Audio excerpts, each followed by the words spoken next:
welcome to a new episode of The Grapevine. I'm Ranza Gayed. I'm Susie.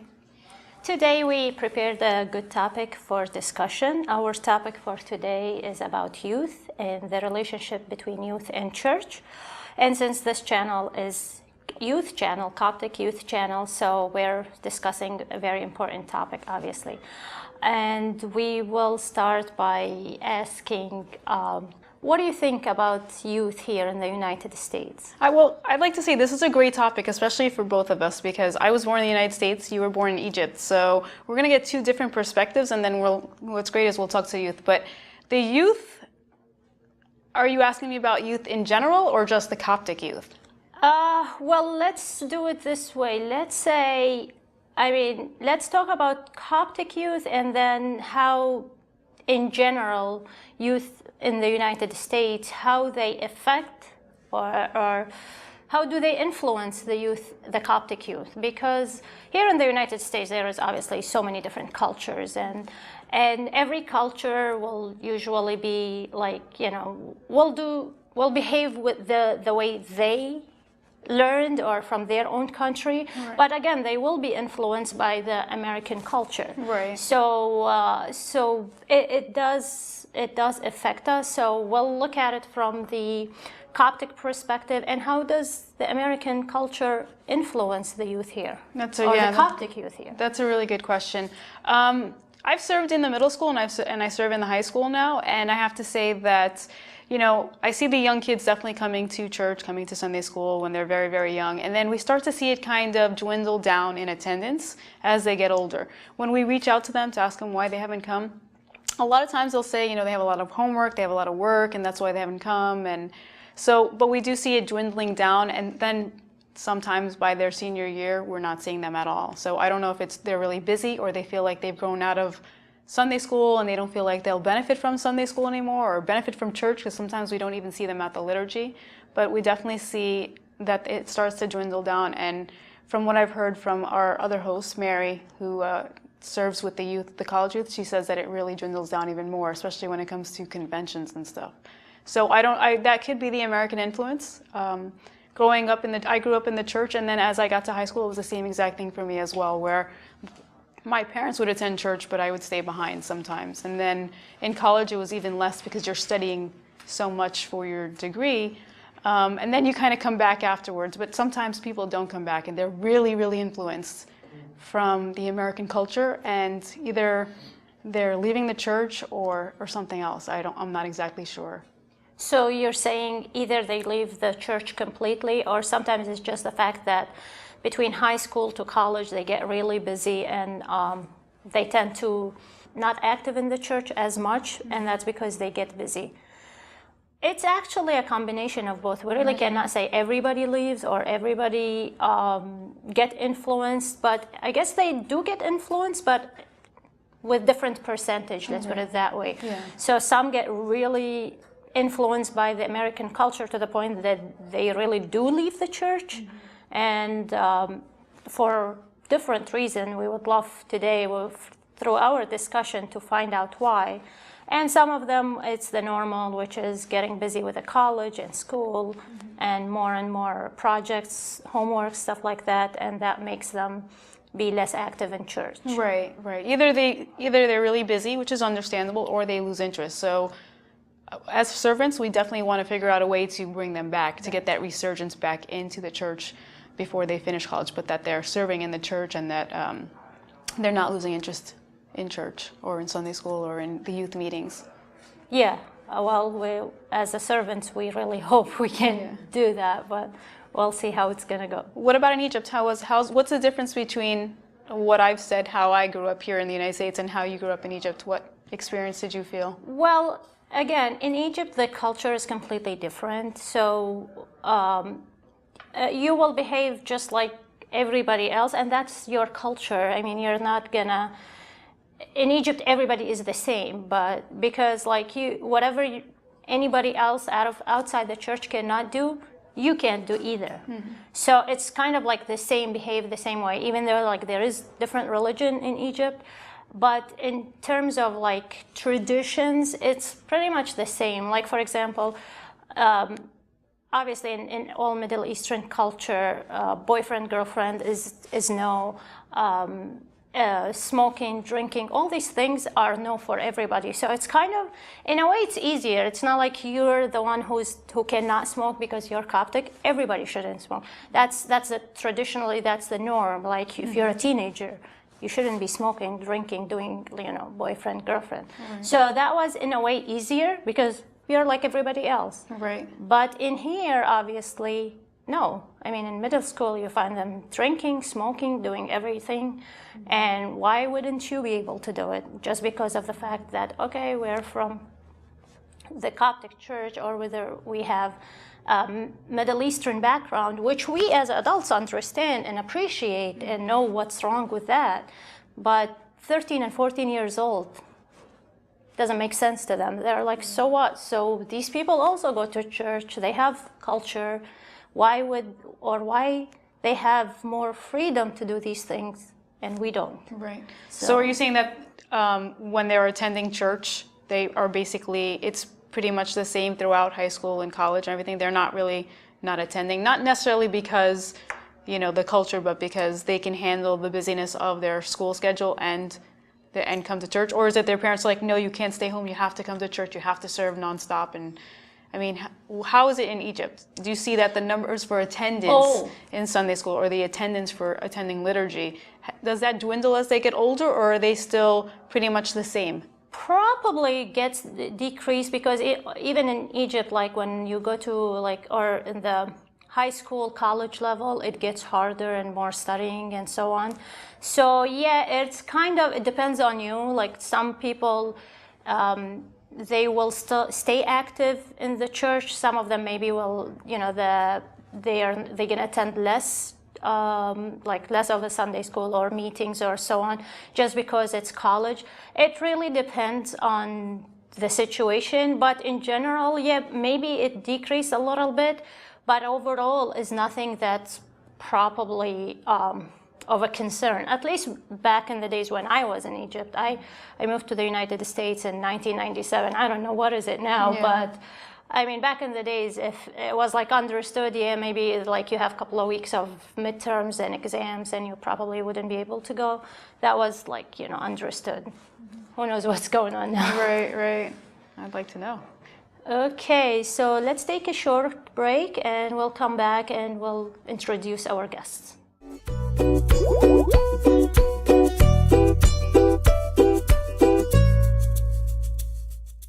And we are back from the break, and today our guests are...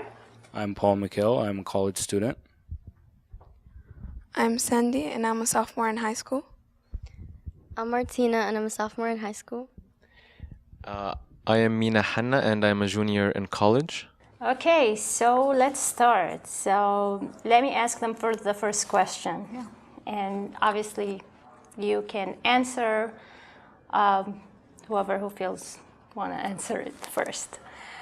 So our topic is today for the youth, and let me ask you, how much do you think the church helps you today in your decision making as a youth?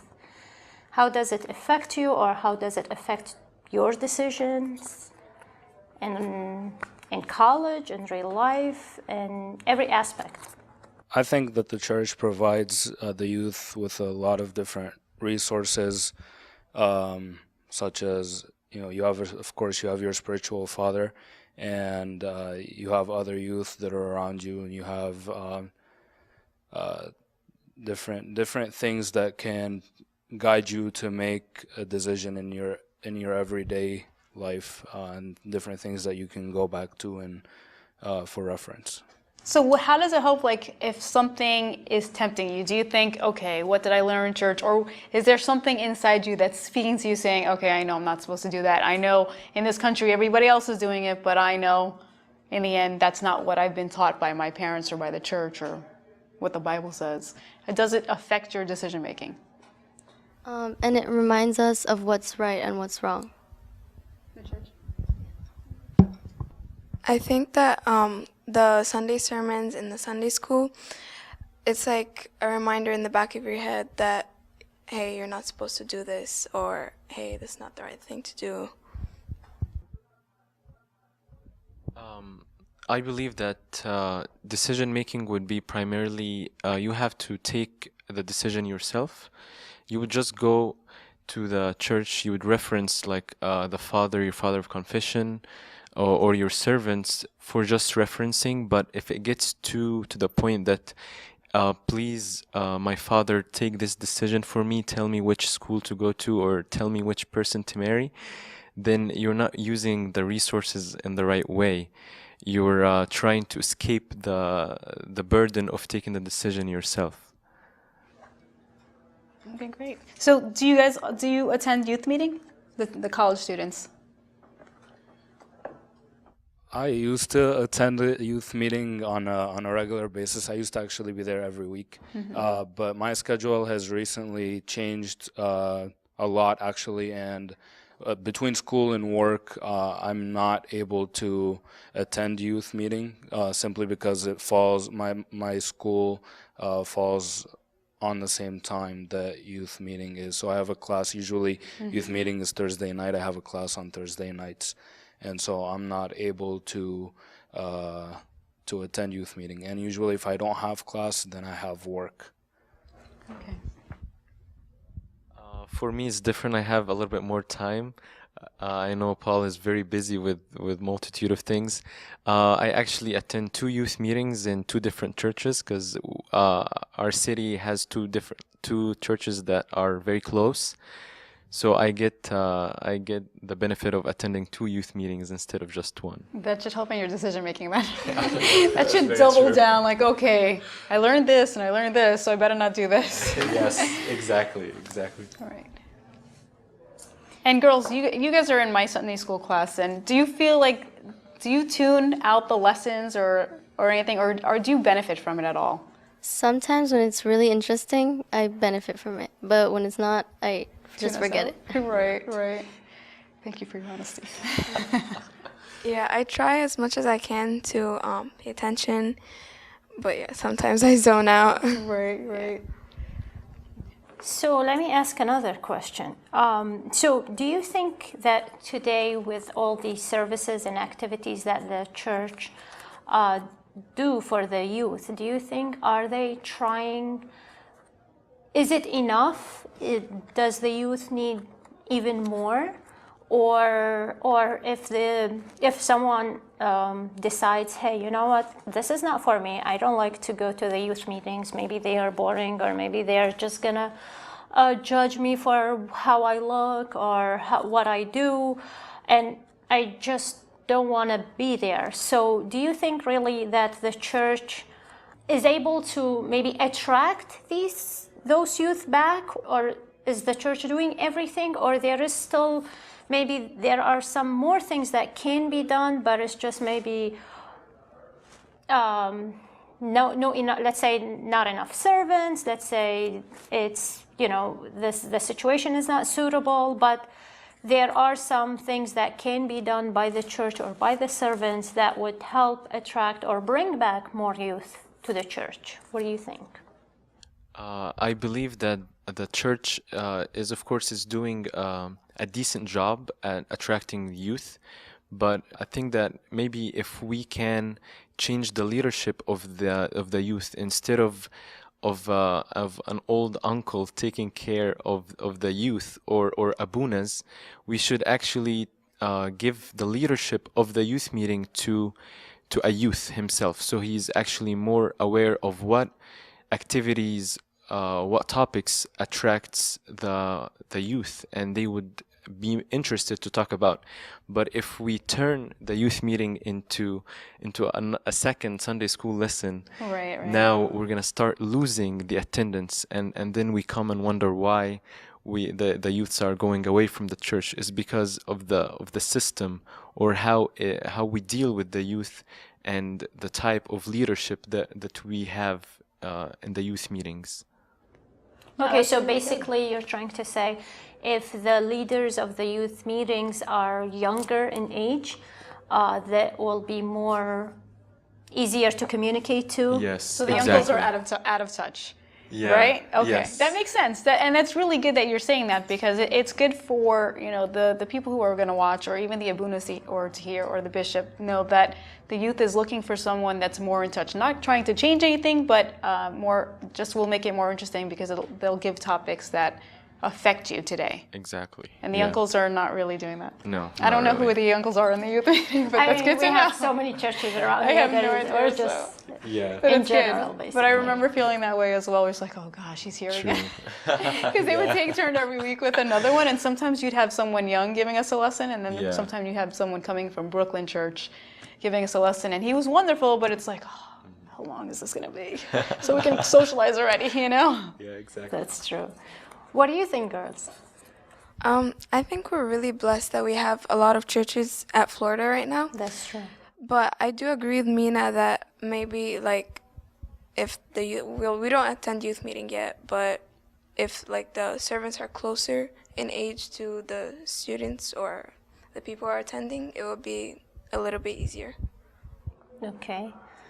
Paul.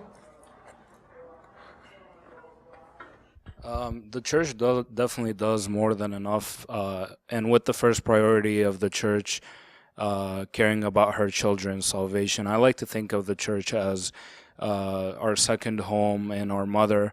And with that first priority being said, of course, for our salvation and making sure that we are on top of our spiritual life.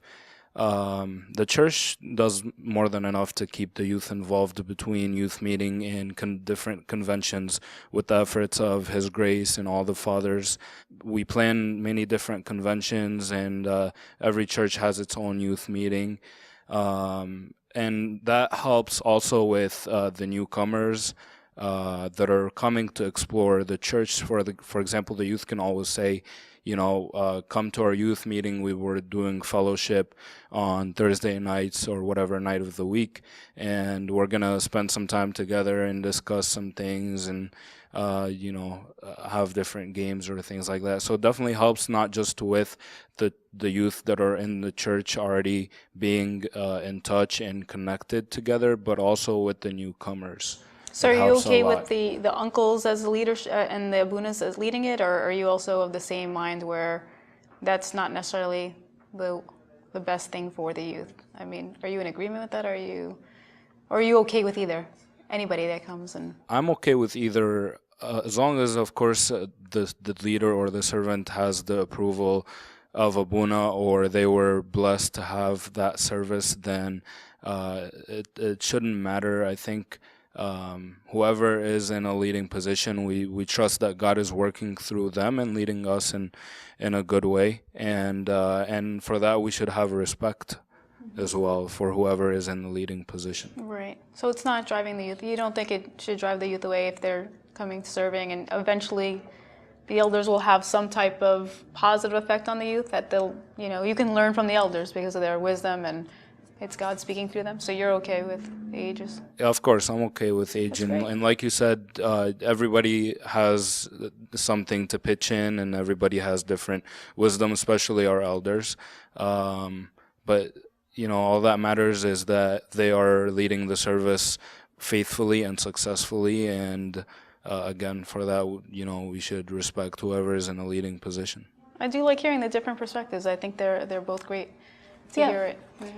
And it's basically a combination, because you will hear this and that. You will feel some of the youth actually think, hey, we are getting an advice from someone who knows, who understands what's going on. And sometimes they rather, you know what, maybe we need someone younger in age. They will understand more. They know what we're going through, what kind of problems we're facing in schools or in college. And it's easier to talk to, because if I tell, like Mina said, uncle, hey, I have this kind of problem, they'll look at you and say, oh, no, that's not a problem, or you should not be behaving this way. Well, sometimes you really don't want to hear it that way. You want someone to say, yes, I understand that there are problems, but maybe guides you how to solve them, or how to deal with them, or how to not make them influence you. And that will take me to this to the next question, which is what kind of problems do you think youth or teenagers and youth face in middle school, high school, college that it puts them in, let's say, awkward situation or not knowing what to do or what should they do? Since we have high school, college, so we'll see. Probably relationships and drama. Relationships. What kind of relationships and drama? Like a relationship between boy and a girl. Okay. And problems. I think that some people start looking for a serious relationship at the end of their high school career, and that might not be the best time. I mean, some cultures do agree with that, some cultures don't, but that's one of the biggest problems. Let's hear from the college guys. The youth. I believe that one of the biggest problems that most of our youth is facing today is being in an anti-Christian culture in society and how to cope with that. For example, you know, the seed that is planted as far as spirituality should be planted at home, and the church's job is really to water that seed. But with all the pressure that is experienced from outside home and outside church, for example, at school or at work, or eventually, you know, they start jobs. I think that is one of the biggest factors that comes into play, is being in a culture that is not aligned with our faith, and how to cope with that. That's one of the biggest problems. I would say that one of the problems also is addictions of many different kinds and sorts. We have drug addiction. We have pornography addiction. We have different addictions that youths at this age might go through, and any activity that's done in excess would we can call it addiction if it gets to the point where it alters the brain's hormones, and you actually need to perform it in a regular basis. So I think that the church also would be great if it can help in having a rehab centers for those who have certain types of addiction. And it would be great that to have loving servants to love and accept and go after the youth who experience these addictions. So you're talking about addictions. Do you think that the youth will tell servants about their addiction so that they can get help, or they rather go to Abuna, or do they not want to tell anyone in church because they'll feel like the church is going to judge them, that there's going to be drama and that the whole church will find out? I believe this is where the loving servant comes into play. It doesn't really have to be Abuna, because Abuna doesn't need to do all these certain activities where he checks up on each individual. But the loving servants is where we can go to, or who we can go to. Mm-hmm. And it depends on my feeling toward that certain servant. If I really love him, then I can even go to him and tell him about my problems with addiction, and not even tell my parents. I can trust that servant more than even my mom. Maybe my mom would tell her friends or something. Right. But the servant would be so loving to me, and he's going to guide me without letting my secret out. So do each one of you have a servant like that you feel that you can tell that person? Great. I wanted to touch up on what Paul said about the for college, the anti-Christian thought, or the atheist thought, or just anything against Christianity, which is a big thing going on here, as we're seeing the split in the division in this country between the conservatives and the liberals. And the liberals are, of course, against Christianity, and against, not all liberals, but they're against anything that the fathers of the country have come up with, and they were Judeo-Christian. So are you seeing that? You're seeing that on the college campuses? We see that there's all these protests on college campuses where conservative speakers can't come and speak.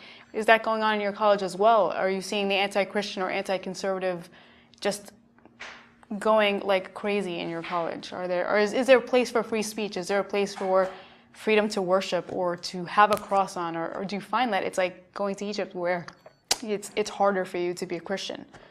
Unfortunately, I actually see it on campus and off of campus, where people will try to really spread different books or different thoughts that they practice around campus. And while I'm walking to class, I can be stopped by an individual, and they'll talk to me about their faith and how they practice it and what book they use and all of that. But what helps us with that is really knowing our faith and standing with the church.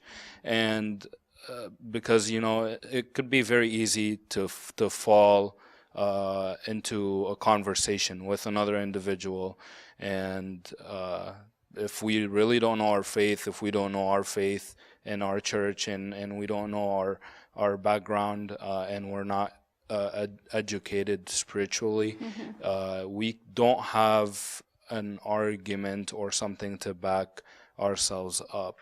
But yes, it is spreading everywhere, and of course everybody has freedom of speech and freedom of religion, which is something that is provided by our country. But like I said, it could be dangerous and very risky if you can't back your faith up. Wow. Okay. Good to know. Good to know. I also see like the other side where everyone is allowed to talk about their religion.